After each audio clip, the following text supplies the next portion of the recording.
Hello， 大家好，歡迎收睇唐電日記嘅 K， 呢個係德國 working holiday 嘅香港人。咁前排咧就有香港嘅朋友過咗嚟德國探我啦，我哋咧亦都一齊去咗奧地利度玩嘅。咁喺中途嘅時候咧，佢亦都係喺法蘭克福嗰度轉機啦。咁咧佢亦都有借住到我屋企嘅。咁喺執行李嘅時候咧，先發現佢買咗超級多嘅德國藥妝同埋手信。咁嗰陣時咧，我先至發現德國嘅一啲藥妝啦，或者係手工藝品咧，亦都係非常之出名。所以今日咧就想同大家分享10樣我覺得一定要買嘅德國手信。咁咧我亦都會分為2個部分啦，分別咧就係平價嘅手信同埋貴價嘅手信。咁即使係買俾屋企人啊，買俾自己啊，或者係一啲唔熟嘅朋友咧，亦都唔需要擔心。如果大家都有興趣嘅話咧，咁就要睇埋落去啦。咁我哋即刻開始。首先咧就講咗貴價嘅手信先啦。咁咧第5名咧，對於我嚟講咧就係呢個德國嘅廚具啦。德國嘅廚具咧亦都係非常之出名，包括咧佢嘅 quality 啦，同埋佢嘅耐用性咧都非常之高。咁咧不過可惜我自己咧，其實我就對於煮嘢食係冇咩研究嘅，因為喺香港咧其實都冇咩機會可以去煮嘢食啦。我都係嚟到呢邊咧先至開始慢慢去學煮嘢食。不過行街嘅時候咧，我亦都有留意到可能一啲德國嘅牌子或者係廚具係咩最出名或者最多人買嘅呢？咁刀具方面呢，我自己留到呢就係呢個 Swilling 嘅牌子呢，係都幾出名嘅。而如果想買不鏽鋼嘅話呢，就可以考慮WMF 呢一隻牌子。如果你想中意食鐵板啊、煎牛排嘅話呢，就一定要買呢個鐵鍋啦。咁鐵鍋方面呢，就係最出名嘅呢，我記得係就係 Tuch 呢一隻牌子啦。咁不過咧德國嘅廚具呢，我自己就冇咩研究。咁呢個呢，就係我觀察得到最常見嘅一啲德國嘅牌子。咁第4名呢，就係呢個傳統嘅德國啤酒杯啦。咁喺上一集呢，其實都有介紹德國啤酒啦，入邊呢，其實都有講到話德國人呢，其實係有一個特別嘅啤酒杯叫做 Stein 啦。喺中世紀嘅時候呢，喺德國非常之流行，通常呢就會由陶瓷啦或者係石頭製成。佢亦都有德國嘅設計同埋風格啦，外表呢亦都有好多精美嘅浮雕啦、繪畫啦同埋雕刻，而好多嘅雕刻呢，亦都係人手整出嚟嘅。唔同嘅地方呢，亦都會有佢哋特別版啤酒杯，所以去到德國唔同地方旅行嘅時候咧，行到佢哋嘅精品店咧，都會有好多佢哋有嗰度地方特色嘅啤酒杯。如果係中意飲啤酒嘅話咧，都可以買翻一個，或者就咁擺屋企咧，用嚟做收藏咧，都係一個好好嘅選擇。第3名咧就係呢個咕咕鐘或者叫做布谷鳥鐘啦。布谷鳥鐘咧亦都係德國一個好出名嘅傳統工藝啦。咁咕咕鐘咧最大嘅特點咧就係一去到踏正啦嘅時候咧，鐘入邊嘅小木門咧就會打開，入邊咧就會有隻雀仔行出嚟，係咁咕咕咕咁叫，所以咧亦都叫做咕咕鐘。而呢啲咕咕鐘咧大部分都係需要呢個精密嘅工藝先可以整到出嚟。咁我之前有個去黑森林嘅 vlog 咧，佢嗰邊咧就有好多賣咕咕鐘嘅商店，你亦都咧可以訂做自己中意嘅款式啦，或者買佢哋現整好晒嘅款式。咁佢哋亦都係有呢個全球包郵嘅。如果你係寄去海外嘅話咧，我記得係仲可以即場去退稅。如果大家經過黑森林，又或者如果你好中意咕咕鐘嘅話咧，都可以去黑森林度睇下。亦都有呢個世界最大嘅咕咕鐘同埋咕咕鐘博物館。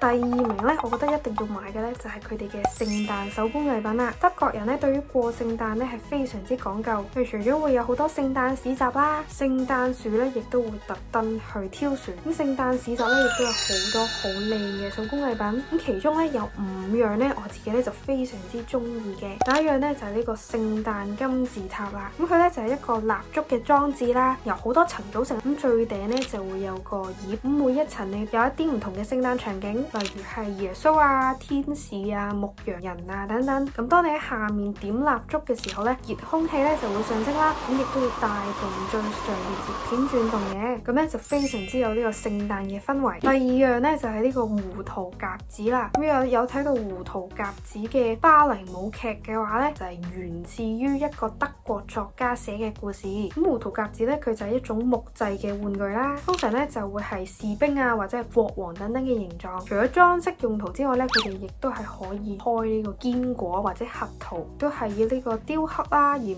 名嘅，亦都係非常之出名。我都係好後期先知道原來胡桃夾即係真係可以開核桃。第三個咧就係呢個煙燻人啊，煙燻人咧亦都係有啲似係香薰裝置咁樣嘅嘢啦。咁佢咧通常就會有個人仔啦，人仔咧亦都會有好多唔同嘅角色啦，例如可能聖誕老人啦、農夫等等。咁佢咧就會有個造型就係攞住一個煙斗，咁佢入邊咧係可以放一啲香料啦。咁當你點燃嗰個香料之後咧，咁煙霧咧就會喺嗰個煙斗度出嚟，咁咧亦都有一個特別嘅節日氣氛喺上面。咁第四樣咧就係呢個聖誕裝飾球啦。咁佢通常咧就會係一個玻璃球咁樣啦，掛喺聖誕樹上面。呢一種嘅裝飾品咧，亦都係由德國人去最先發明啦。佢哋喺聖誕市集咧，亦都有好多人手工製嘅玻璃飾品，非常之靚。咁最尾咧，我成日都見嘅就係呢個聖誕星啦。聖誕星咧就係用於掛喺嗰啲聖誕樹上面咧，佢咧就會有粒星星喺上面。咁佢哋咧亦都有好多人手工製嘅聖誕星啦。起源咧就係耶穌降生嘅時候咧，天上面咧就會有一個特別嘅星體，指引其他人咧去揾到耶穌同埋佢哋父母所居住嘅地方。所以喺聖誕樹上面咧都會掛上聖誕星呢一個嘅傳統。而第一樣咧，我覺得最抵買，我自己亦都有買到嘅貴價產品咧，就係呢一個德國嘅電動牙刷啦。德國咧人咧對於刷牙都好講究啦，最出名嘅牌子咧應該係有呢個 Oral-B。咁我自己咧亦都有買到佢哋嘅 Oral-B 電動牙刷啦，我就係買呢個 Pro 3嘅。咁我自己咧亦都有用到嘅電動牙刷，用咗3年咧，依然咧都係非常之好用。佢咧重點一樣嘢就係咧，你可以成家一齊用，淨係買一個嘅電動牙刷。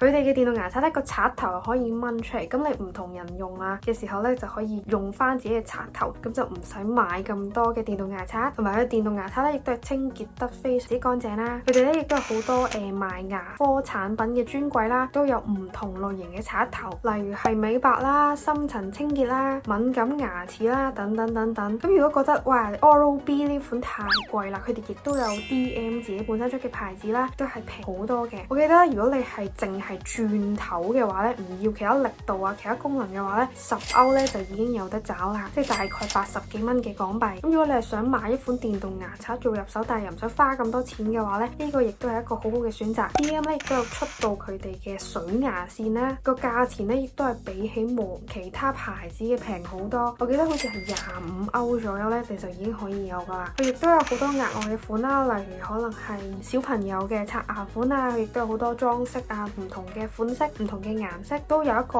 counter 啦，佢係可以俾你試嗰啲刷頭嘅。咁不過買電動牙刷咧就要注意翻嗰個電壓啦。我嗰個 Oral-B 嘅電動牙刷咧，佢係同香港嘅電動牙刷嗰個電壓係一樣，所以咧喺香港都係冇問題。不過如果係其他地區嘅話咧，就要留意翻嗰個電壓。除此之外咧，我亦都好推薦佢哋嘅美白牙貼，佢哋嗰邊亦都有好多美白牙貼啦，而且非常之平。咁你喺香港屈臣氏買咧，買高露嗰隻咧，佢咧就已經要400-500蚊。呢邊咧最平咧80蚊港紙就有找。咁我自己咧都有用過嘅。如果你可能去旅行影相嘅時候，咦發現牙齒好黃喎，咁你就可以即刻去 DM 度買。注意就係佢每年咧都有使用次數嘅限制啦，你用得太多咧係會對牙齒唔係幾好嘅。佢亦都有出到好多專門美白牙齒專用嘅牙膏同埋牙刷，有興趣嘅話咧亦都可以去睇下。佢咧有一隻咧牙膏咧都係幾出名嘅，係紅色包裝，唔記得咗叫咩名。咁佢咧就係主打呢個殺菌啦。如果你係有飛滋啊，或者你係有口腔嘅疾病嘅話咧，就會有幫助啦。不過最好咧都係問下醫生先。跟住落嚟咧就講一講5種我覺得最一定要買嘅平價手信。第5位咧就係呢個 Haribo 嘅軟糖，相信大家咧都有食過佢哋最出名嘅款式啦，就係呢個小熊軟糖。喺香港嘅一啲 supermarket 咧，佢哋都有賣啦。咁而喺德國嘅話咧，佢哋除咗有佢哋基本嘅款之外咧，有好多唔同口味啦、造型啦，同埋節日版本嘅軟糖，例如係復活節啊、聖誕節啊、萬聖節啊呢一啲咧，佢哋都係要有出嘅。佢哋都有唔同嘅水果口味啦，有蛋造型啦，有水果口味啦。士多啤梨嘅造型咧係超級好食，佢咧出邊咧係甜甜啲嘅士多啤梨造型啦，然之後入邊咧就係呢個棉花糖，超級好食。咁好基本上咧間 supermarket 咧都會有得賣佢哋嘅軟糖。喺德國咧亦都係家傳戶曉嘅牌子，有興趣嘅話咧都可以去睇下。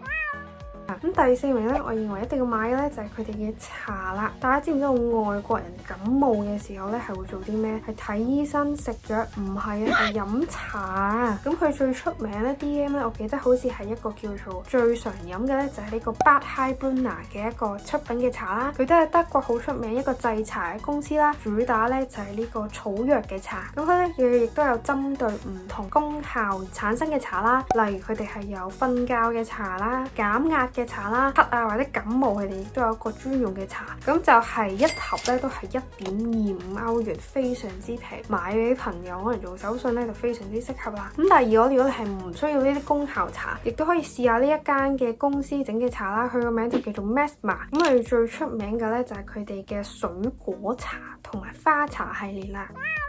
咁第3名咧就係佢哋嘅 DM 牌子出嘅 Balia 嘅一個膠囊。咁 Balia 咧就係得 DM 即係一個藥妝公司出嘅牌子啦，價錢咧亦都非常之親民。咁我自己最中意嘅咧就係佢哋嗰個膠囊嘅系列，平得嚟咧亦都好多種唔同嘅款式啦，同埋功效。咁我自己有用開嘅咧就有3種啦，分別咧就係藍色，藍色咧就係玻尿酸，專門係保濕嘅；黃色咧就係維他命 C 啦，咁就係美白嘅；紫色咧就係呢個視黃醇，就係 A 醇啦，咁咧就係對抗衰老啦，同埋對抗皺紋嘅。德國嘅冬天咧亦都係非常乾啦，咁我亦都係靠呢個佢哋嘅化妝水啦，同埋靠呢個佢哋嘅膠囊。咁如果你覺得太油膩嘅話咧，佢哋亦都有比較平嘅一個面膜嘅版本，5次嘅份量咧就大概係0.75歐，即係大概6蚊嘅港幣。第2名就係呢個頭髮嘅護理啦。大家咧知唔知德國人咧其實嗰個脫髮嘅問題咧都係幾嚴重下嘅。佢哋嘅脫髮洗頭水咧亦都非常之出名。其中有2款咧香港成日都賣廣告，就係呢個 Alpes 啦，同埋呢個 Pentua 39嘅牌子啦。咁佢哋主打呢個咖啡因嘅洗髮露同埋護髮素，就係主打防脫髮嘅。咁咧因為我自己咧就未有脫髮呢個問題啦，所以咧我亦都未試過嘅。第1名啦，就係德國嘅保健品啦。咁德國保健品咧，亦都係最出名噶啦。佢哋主打呢個平啦，同埋佢哋因為有呢個歐盟嘅藥品監管咧，所以品質咧亦都非常之令人放心。咁最出名德國咧，我記得就係呢個 Doppelhurst 嘅牌子。咁 Doppelhurst 咧，佢哋亦都有好多種唔同嘅系列啦。我記得最出名 DM 賣得最好咧，就一定係佢哋嘅魚肝油，即係 Omega 3系列啦。我朋友咧都有買到，咁佢就係話呢個性價比好高啊。例如你80粒嘅魚肝油咧，價錢咧就只需要5.75歐，佢亦都要睇清楚佢哋嘅濃度啦。我自己咧其實都有食開 Doppelhurst 嘅維他命 C 啦，之後咧我就轉咗去第2隻牌子，就係 DM 佢哋自己出嘅沖劑。呢個咧就係可以話係 DM 嘅大熱產品。咁我自己咧就唔中意係咁成大粒藥丸咁吞啦，好大粒嘅藥丸咧再吞咧就好容易啃親。咁如果佢話太大粒，你切碎佢再吞咧又好麻煩喎。咁咧久而久之咧就會開始越嚟越唔想食，又或者唔記得咗食。我後尾就轉咗去試呢個水溶嘅片啦。咁佢咧係非常之平嘅，例如你係0.45粒咧就已經有20片嘅維他命 C， 即係大概3個8港紙咧，你就有20日嘅維他命 C 份量。係有果汁味啦，甜甜地啦，亦都可以好啱小朋友同埋老人家飲。佢就一桶嚟試下你個味道啱唔啱飲先，跟住先至再買更加多啦。因為如果味道唔啱飲嘅話咧，你買翻嚟都係擺低嘅啫。